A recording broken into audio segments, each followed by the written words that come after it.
El día de hoy voy a compartir un mensaje, pero son de esos mensajes que muy pocas personas se atreven a compartir, pero son necesarios compartir. Muchas veces la medicina amarga es la que menos nos gusta, ¿verdad? Pero nos hace bien, ¿no? ¿Eh? Y este mensaje no es para personas con piel delgadita. El día de hoy compartiré un tema titulado ¿Seremos cómplices si no hacemos nada? ¿Cómo dije? ¿Seremos cómplices si no hacemos nada? Bueno, ¿qué quiere decir cómplice? Cómplice es la persona que ayuda a cometer un delito sin tomar parte en su ejecución material. Entonces, al conocer el significado de esta palabra, me hice esta pregunta cuando estaba haciendo el estudio. Entonces, ¿seremos cómplices cuando no damos a conocer el plan de salvación? Me convierto en un cómplice cuando, conociendo el único camino a la verdad y la vida que es en el Señor Jesucristo, me lo quedo y aparte no vivo en él y aparte no lo comparto con nadie. Santiago 4:17 dice: así que comete pecado todo el que sabe hacer el bien y no lo hace. O sea, dicho de otra manera, somos cómplices de nuestra iniquidad cuando, sabiendo hacer el bien, no lo hacemos. ¡Auch! Y hagamos un ejercicio de imaginación. Imagínate que en la colonia donde vives, utiliza tu imaginación, imagínate que en la colonia donde vives entra una epidemia mortal. Y por pura misericordia y gracia de Dios baja un ángel de Dios y te da el remedio para la cura. Pregunto, iglesia, ¿lo compartirías con las demás personas de tu colonia, de tu vecindad, este remedio? Pues claro que sí, porque si no seríamos cómplices de las muertes por tal epidemia, porque dejaríamos de hacer el bien que deberíamos hacer. Amén. ¿Cuántos de los que estamos aquí hemos sido salvos? Levanta tu mano. Y conocemos el remedio de nuestra salvación y para la salvación del mundo. Entonces, tú que levantaste la mano, esta palabra es para ti, que eres salvo. Si no ponemos en acción lo que hemos aprendido y no llevamos el remedio a aquellos que no son salvos, seremos cómplices de nuestra destrucción y de la destrucción de nuestro prójimo. La palabra de Dios dice en Mateo capítulo 28, versículo 19 al 20, y estas palabras son de Jesús. Prácticamente lo último que dijo Jesús en Mateo, dice: vayan y ¿qué dice? Y hagan discípulos de todas las naciones, bautizándolos en el nombre del Padre y del Hijo y del Espíritu Santo. Y luego dice ahí: enseñen a los nuevos discípulos a obedecer todos los mandatos que les he dado. Ahora, en este versículo Jesús nos manda, hagamos y que enseñemos a los discípulos a obedecer ¿qué? Sus mandamientos. Pero para poder ir a hacer y enseñar a los discípulos, necesito conocer los mandamientos de Dios, pero sobre todo obedecerlos. Miren, es muy difícil que alguien te crea cuando tú no predicas con tu ejemplo la obediencia a Dios. Cuando tú no predicas con tu ejemplo la obediencia a Dios, es muy difícil que la gente te crea. En una ocasión, una persona que no es cristiana se me acercó, y todo esto que les voy a compartir es para la honra y gloria de Dios. Me dice: oye, Flavio, ¿sabes qué? Admiro mucho lo que haces y yo sí creo que tú eres cristiano porque tú dejaste el medio artístico, dejaste cosas como que nosotros sabemos que no le gustan a Dios. Entonces, ¿cómo a veces nosotros no nos damos cuenta? Y como dice la palabra de Dios, somos cartas abiertas y la gente te está mirando. Cuando uno se convierte al cristianismo, sucede algo muy común. de repente como que la gente te está viendo. No sé si te pasó eso. Y sobre todo la gente con la que convivimos, la familia y las personas que nos rodean, como que están al pendiente a ver si de verdad en nosotros hay un cambio genuino. Levanta tu mano si te pasó eso, ¿eh? De repente así como que andan viendo. Y miren, una acción habla más que 1000 palabras. Cuando hablamos de acción, escuchen bien esto. Implica toma de decisiones, un desgaste emocional, físico y espiritual y una actitud, hermanos, ante las circunstancias. ¿Cuáles son tus decisiones, iglesia? ¿Cuáles son tus actitudes? ¿En qué está enfocado tu desgaste físico? Porque todo esto está entrelazado. Tanto el desgaste físico, emocional y espiritual con tus tomas de decisiones. Ahora, es bonito despertar en las mañanas y saber que estamos llenos de energía y de fuerza, ¿sí o no? Ahora, pregunto, iglesia, ¿quién es el que nos da las fuerzas para levantarnos en la mañana? Es el Señor.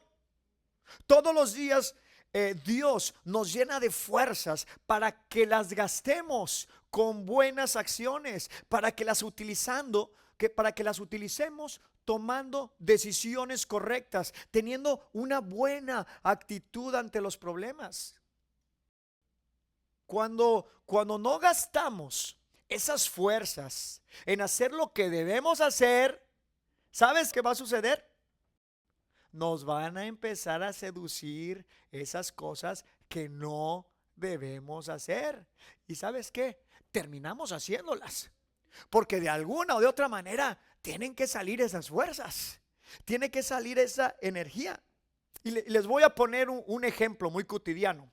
En vez de gastar esas fuerzas que Dios me da en ayudar en el aseo de la casa, varones, en lavar el carro, en la convivencia familiar, en orar o en leer la Biblia, el diablo a través de este mundo todos los días, pero todos los días nos ofrece un buffet de actividades ociosas para distraernos y así dejar de hacer el bien que debiéramos hacer, y por esto somos cómplices.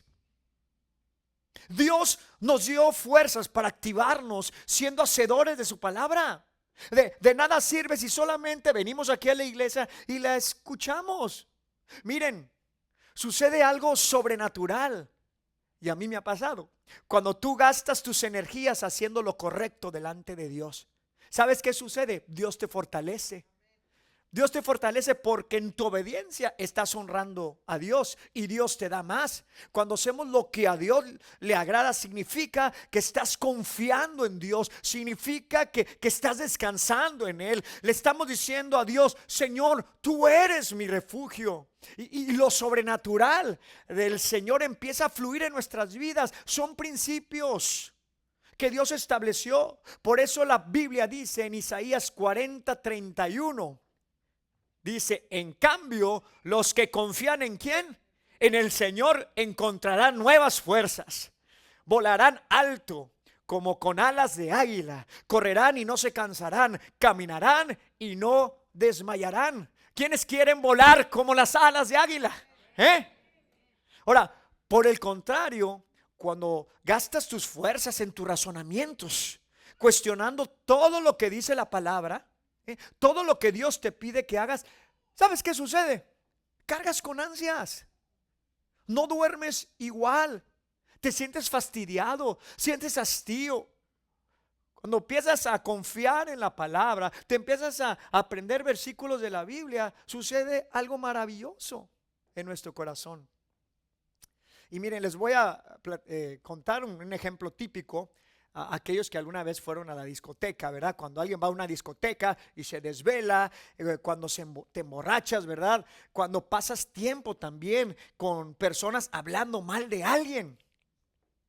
Somos cómplices de nuestro cansancio, de nuestras ansias y sobre todo de nuestra propia destrucción.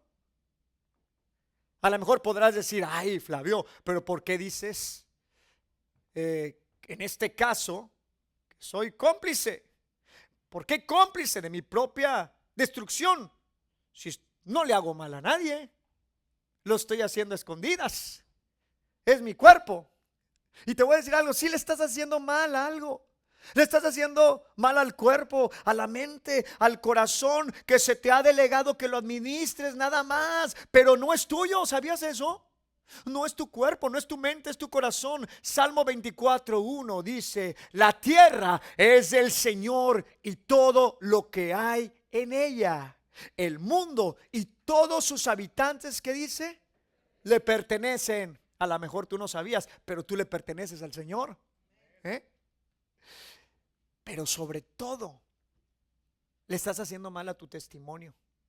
Por eso, la gente, aún te pares en un púlpito a predicar, aún tengamos un grupo de vecindad donde compartamos una enseñanza, la gente no cree. Un mal testimonio nos convierte en cómplice de que la gente no quiera saber nada de los cristianos. Nada de los cristianos. Pero qué importante, hermanos, es nuestro legado. Y miren, la complicidad. Presten atención en este punto. La complicidad tiene muchas vías. Es decir, muchas variantes. Y por lo general, ni siquiera nos damos cuenta. Somos cómplices, por ejemplo, cuando postergamos un pedir perdón a una persona que agredimos. O incluso a dar un perdón a alguien que nos agredió. En el primer caso, en el caso de haber dañado a una persona, necesitamos hacerlo prontamente. Dar frutos de arrepentimiento. Y porque si dejamos un tiempo, le estamos dando lugar al diablo y comenzamos a razonar. No, es que se lo merecía. No, no le pidas perdón. Te manda así dardos de fuego el diablo. Luego te va a hallar la medida. El otro caso de querer perdonar, como Dios nos pide que perdonemos, si no actuamos rápidamente, el diablo nos seduce con ideas y argumentos como: fue muy grave lo que te hizo, no lo perdones, que lo perdone Dios. Bueno, eso aquí no sucede. Digo, a lo mejor este mensaje no es para ti. Miren, la indiferencia de hacer la voluntad del Señor hace que acumulemos en nuestro corazón odio, rencor, siendo copartícipe de una evidente autodestrucción. Otra de las vías, dije que la complicidad tiene varias vías. Otra de las vías o variantes de la complicidad es el estar estático, hermanos. El estar así, estático, equivale a ser permisivo. Significa que somos coautores de una desgracia, incluso de nuestra desgracia. A veces pensamos que como cristianos tenemos que esperar a que las cosas se solucionen solas. La Biblia está plagada de casos que nos demuestran que no es así. Jehová en su palabra nos demanda que nos esforcemos, que seamos valientes para confrontar todo aquello que daña nuestra relación con Dios, con nuestra familia, que dañe nuestra relación con esta ciudad, en nuestro país y por consiguiente todo este planeta que le pertenece a Él. Las Santas Escrituras narran, esto está bien interesante, que en cierta ocasión Jesús se dio cuenta de que algo no estaba bien en el templo. Marcos capítulo 11 versículo 15 al 17 dice que Jesús entró en el templo y comenzó a echar a los que compraban y vendían animales para los sacrificios. Volcó las mesas de los cambistas y la silla de los que vendían palomas y les prohibió a todos que usaran el templo como un mercado. Les dijo: las escrituras declaran: mi templo será llamada casa de oración para todas las naciones, pero ustedes lo han convertido en una cueva de ladrones. Iglesia, Jesús confrontó, no se quedó con los brazos cruzados a ver qué pasa. Y es que a veces hasta podemos malinterpretar lo que Jesús dijo en Lucas 6:29, que si te pegan en la mejilla, también pon ¿qué? También pon la otra. Miren, este pasaje se refiere al asunto de no ver las cosas desde el punto de vista de donde recibiste el golpe. sino más bien velo desde el otro punto de vista de no devolver mal por mal. Cuando Jesús, y les voy a poner este ejemplo, ¿se acuerdan cuando Jesús era interrogado por el sumo sacerdote para juzgarlo? De repente uno de los guardias le da pero una buena bofetada al Señor. ¿Sí se acuerdan de esa parte de la Biblia? Pero veamos cómo reaccionó Jesús. Dice la palabra en Juan capítulo 18, versículo 20 al 23. Dice Jesús esto: yo he hablado abiertamente al mundo, respondió Jesús. Siempre he enseñado en las sinagogas o en el templo donde se congregan todos los judíos. En secreto no he dicho nada. ¿Por qué me interrogas a mí? Interroga a los que me han oído hablar. Ellos deben saber lo que dije. En otras palabras, Jesús le estaba diciendo: oye, pues yo no puedo ser juez y parte. O sea, interroga a aquellos. Pero miren, dice el versículo 22 que apenas dijo esto, y uno de los guardias que estaba ahí se acerca y le dio, ¿qué dice ahí? Una bofetada, y le dijo: ¿así le contestas al sumo sacerdote? Pero miren lo que dice Jesús en el versículo 23. Dice: si he dicho algo malo, replicó Jesús, demuéstramelo. Pero si lo que dije es correcto, ¿por qué? ¿Por qué me pegas? No podemos callar las injusticias. El quedarse callado equivale a estar de acuerdo. Algo por lo cual se distinguieron los profetas es que no podían quedarse callados, porque eran la voz de Dios y tenían que declarar lo que Jehová proclamara, le gustara o no al pueblo. ¿Han leído al profeta Jeremías? El profeta Jeremías, Dios le ordenó confrontar a su pueblo por su desobediencia, y de no hacerlo, ¿sabes lo que le dice Dios a Jeremías? Le advierte a Jeremías: mira, si no lo haces, te voy a quebrantar delante de todos. Wow. Jeremías 1:17. A Josué, todos sabemos quién es Josué, se le exhortó que era necesario poner en práctica las demandas de Dios. En otras palabras, el hecho de que Josué no cumpliera con las demandas de Dios lo convertiría en una persona partícipe de una desgracia. Y aguas, cuando tienes un lugar de autoridad en tu casa, como cabeza de hogar, es mala responsabilidad. Josué 1:6-9 dice: esfuérzate y sé valiente, porque tú repartirás a este pueblo por heredad la tierra de la cual juré a sus padres que la daría a ellos. Solamente esfuérzate y sé, ¿qué dice? Muy valiente. Esas palabras son de Dios a Josué. Dice: para cuidar de ¿qué? De hacer conforme a toda la ley que mi siervo Moisés te mandó. No te apartes de ella ni a diestra ni a siniestra, para que seas prosperado en todas las cosas que emprendas. Nunca se apartará de tu boca este libro de la ley, sino que de día y de noche meditarás en él, para que guardes, ¿y qué dice ahí?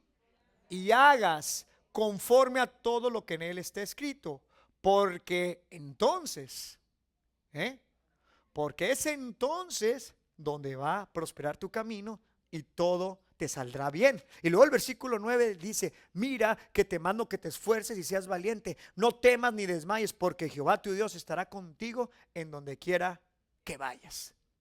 En donde quiera que vayas. Miren, hermanos, en la vida, tarde o temprano, se nos van a presentar situaciones que podrían llegar a paralizarnos, de tal manera que no queramos confrontar esas situaciones que deberían ser confrontadas.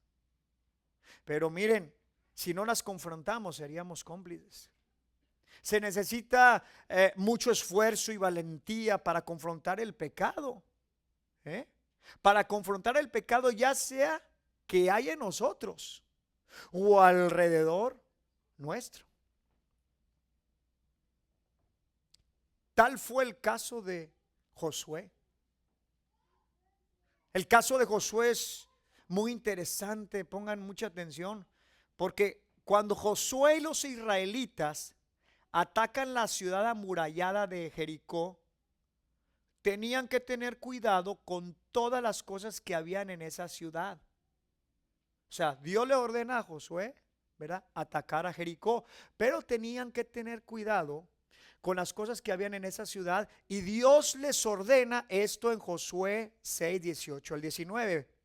Dice: no se queden con ninguna cosa que esté destinada para ser destruida, pues de lo contrario, ustedes mismos serán destruidos por completo y traerán desgracia ¿a quién? Al campamento de Israel. Todo lo que esté hecho de plata, de oro, de bronce, de hierro, pertenece ¿a quién? Al Señor. Y por eso es sagrado. Así que colóquenlo en el tesoro del Señor. A ver, pausa. En este pasaje Jehová da indicaciones explícitas de no tomar cosas destinadas para ser destruidas, ¿verdad? ¿Vamos bien ahí? Bueno, después de haber conquistado Josué y el pueblo de Israel a la ciudad de Jericó, atacaron a una ciudad vecina llamada Ai o Jai, no sé cómo se pronuncie. Sin embargo, perdieron la batalla. Y Josué, triste y desconsolado, se dirige a Dios y le dice en Josué 7, versículos 7 al 26, dice: oh soberano Señor, ¿por qué nos hiciste cruzar el río Jordán si vas a dejar que los amorreos nos maten? Si tan solo nos hubiéramos conformado con quedarnos del otro lado del otro lado, Señor, ¿qué puedo decir ahora? ¿Que Israel tuvo que huir de sus enemigos? Pues cuando los cananeos y todos los demás pueblos de la región oigan lo que pasó, nos rodearán y borrarán nuestro nombre de la faz de la tierra. Y entonces, ¿qué pasará con la honra de tu nombre? Pero el Señor le dijo a Josué: levántate. ¿Por qué estás ahí con tu rostro en tierra? Israel ha pecado y ha roto mi pacto. Robaron de lo que les ordené que apartaran. ¿Para quién? Para mí. Y no solo robaron, sino que además mintieron y escondieron los objetos robados entre sus pertenencias. Por esa razón los israelitas huyen derrotados de sus enemigos. Ahora Israel mismo será apartado para la destrucción. Qué grueso, ¿eh? No seguiré más con ustedes. ¿Qué dice ahí? A menos que destruyan esas cosas que guardaron y que estaban destinadas para ser destruidas. Levántate. Ordénale al pueblo que se purifique a fin de prepararse para mañana, pues esto dice el Señor Dios de Israel: en medio de ti, oh Israel, están escondidas las cosas apartadas para el Señor. Nunca derrotarás a tus enemigos hasta que quites esas cosas que tienes en medio de ti. Mañana por la mañana deberán presentarse por tribus y el Señor señalará a la tribu del culpable. Esa tribu con sus clanes deberá dar un paso al frente y el Señor señalará al clan culpable. Entonces ese clan dará un paso al frente y el Señor señalará ¿a qué? A la familia culpable. Por último, cada miembro de la familia culpable deberá dar un paso al frente uno por uno. El que haya robado de lo que estaba destinado para ser destruido será quemado con fuego junto con todo lo que tiene, porque ha roto el pacto del Señor y ha hecho algo horrible en Israel. Temprano a la mañana siguiente, Josué, miren, Josué presentó a las tribus de Israel delante del Señor y la tribu de Judá fue señalada. Entonces los clanes de Judá dieron un paso al frente y el clan de Sera fue señalado. Luego las familias de Sera dieron un paso al frente y la familia de Zimri fue señalada. Por último, cada miembro de la familia de Zimri se le hizo pasar al frente uno por uno y Acán fue señalado. Entonces Josué le dijo a Acán, híjoles, qué duro, pero eso fue lo que sucedió. Le dice: hijo mío, da gloria al Señor Dios de Israel y di la verdad. Confiesa y dime lo que has hecho, no me lo escondas. Acán respondió, versículo 20: es cierto, he pecado contra el Señor Dios de Israel. Entre el botín vi un hermoso manto de Babilonia, 200 monedas de plata y una barra de oro que pesaba más de medio kilo. Los deseaba tanto que los tomé. Está todo enterrado debajo de mi carpa. La plata la enterré aún más profundo que el resto de las cosas. Así que Josué envió a algunos hombres para que investigaran. Ellos fueron corriendo a la carpa y encontraron allí escondidos los objetos robados, tal como Acán había dicho, con la plata enterrada debajo del resto. Entonces tomaron las cosas de la carpa y se las llevaron a Josué y los demás israelitas. Luego las pusieron sobre el suelo en la presencia del Señor. Después Josué y todos los israelitas tomaron a Acán, junto con la plata, el manto y la barra de oro. También tomaron a sus hijos e hijas, su ganado, sus asnos, sus ovejas, sus cabras, su carpa y todo lo que él tenía, y los llevaron al valle de Acor. Luego Josué le dijo a Acán: ¿por qué nos has traído esta desgracia? Ahora el Señor te traerá desgracia a ti. Entonces todos los israelitas apedrearon a Acán y a su familia, quemaron los cuerpos. Qué duro, ¿no? Apilaron un montón de piedras sobre Acán, las cuales siguen ahí hasta el día de hoy. Por eso desde entonces el lugar se le llama Valle de la Desgracia. Así el Señor dejó, fíjense, así después el Señor dejó de estar enojado. Miren, en esta historia podemos ver cómo por el pecado de un solo miembro, pongan mucha atención en esto, por el pecado de un solo miembro del pueblo, todos fueron afectados. Josué no se quedó con las manos cruzadas. ¿Qué fue lo que hizo? Buscó dirección del Señor. Dios le dijo que había un problema. Dios le dice: hay un problema ahí. Ese problema tenía que ser solucionado y ese problema se llama pecado. Josué, como líder del pueblo, tenía que tomar cartas en este asunto, confrontando directamente el pecado que había en el pueblo de Dios. Amén.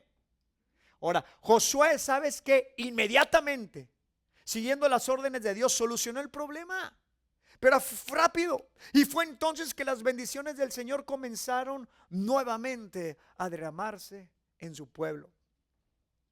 Queridos hermanos, hermanas, cuando cumplimos con nuestros deberes como cristianos, significa que no nos quedamos callados ante la injusticia. Al contrario, tomamos la palabra de Dios como nuestra espada, recordando que en ella está la sabiduría divina, iglesia, y el poder del Espíritu Santo, el cual nadie puede resistir. Hermanos, hermanas, de Dios nadie se burla. Tarde o temprano todo sale a la luz. Todo sale a la luz.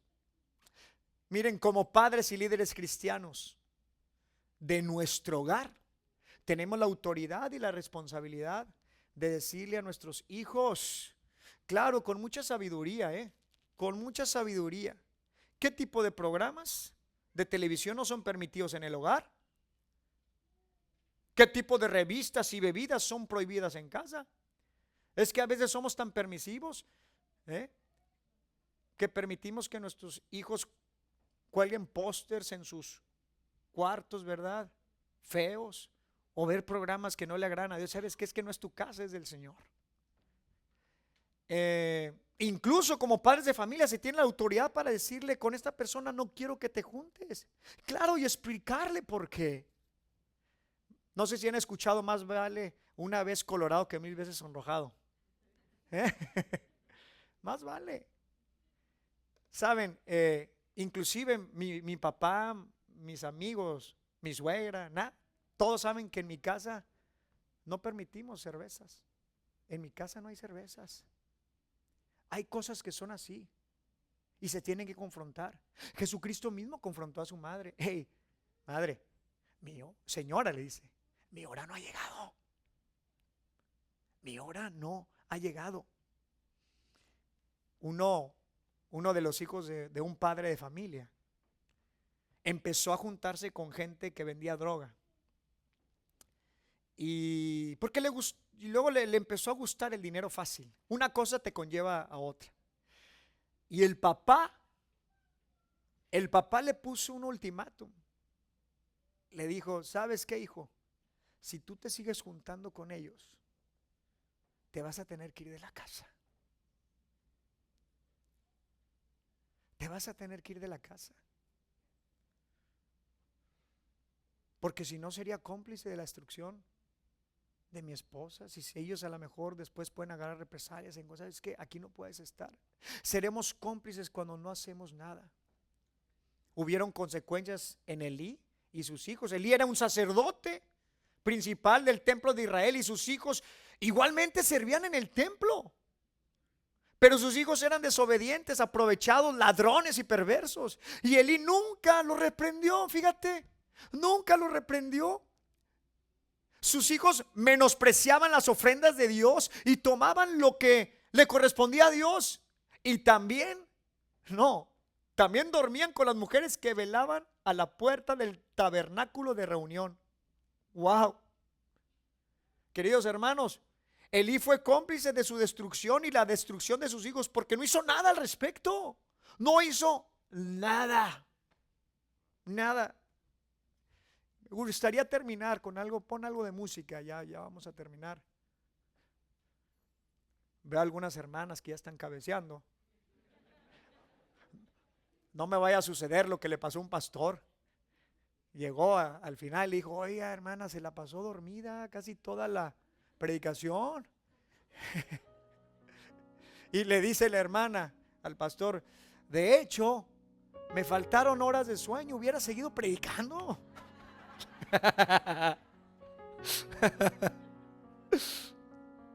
Miren, cierto día,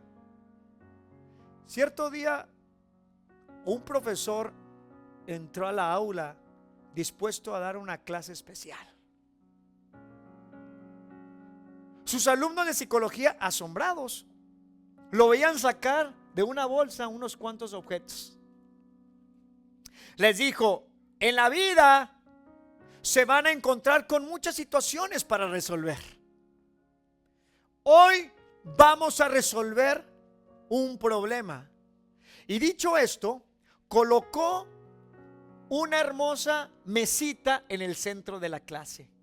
Y encima colocó un jarrón de porcelana muy caro, donde puso una rosa amarilla de extraordinaria de belleza.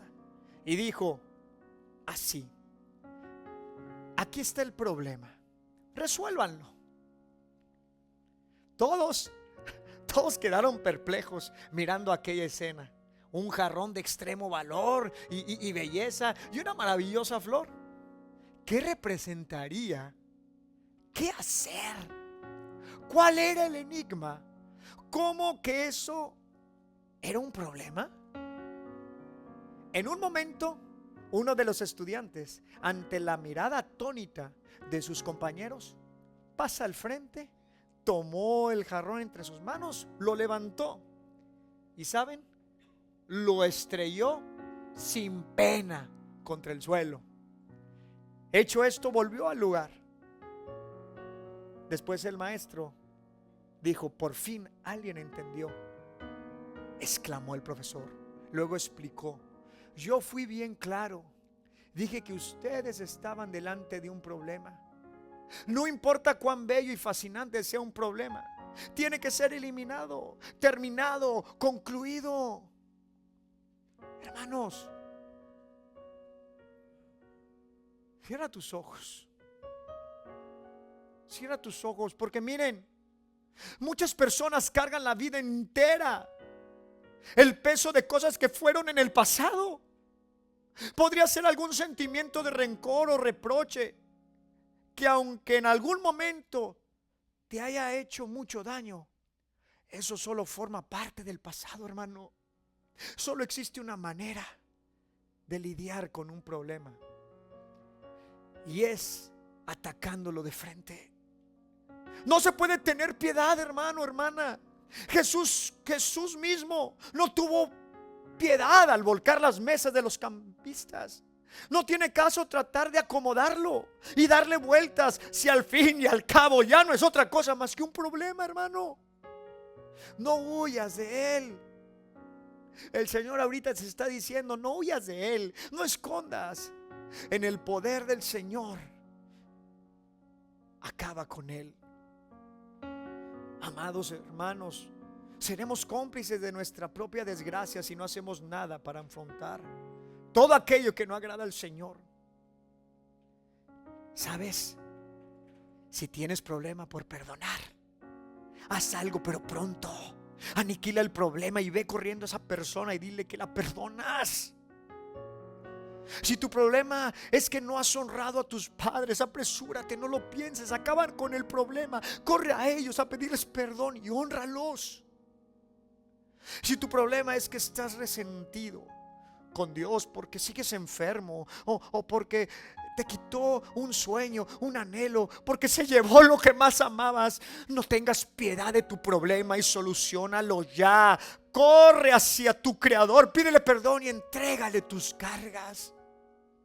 Si tu problema es tu orgullo y el mal carácter, es hora de acabar con el problema. Ven y haz algo. Hazlo ya, no seas cómplice. Y corre al altar, clama al Señor y dile: enséñame, Señor, a ser manso y humilde de corazón como tú lo eres. Si tu problema es que te faltó el abrazo de un padre, acaba con tu problema. Ven y corre hacia el altar, que tu padre hoy anhela abrazarte.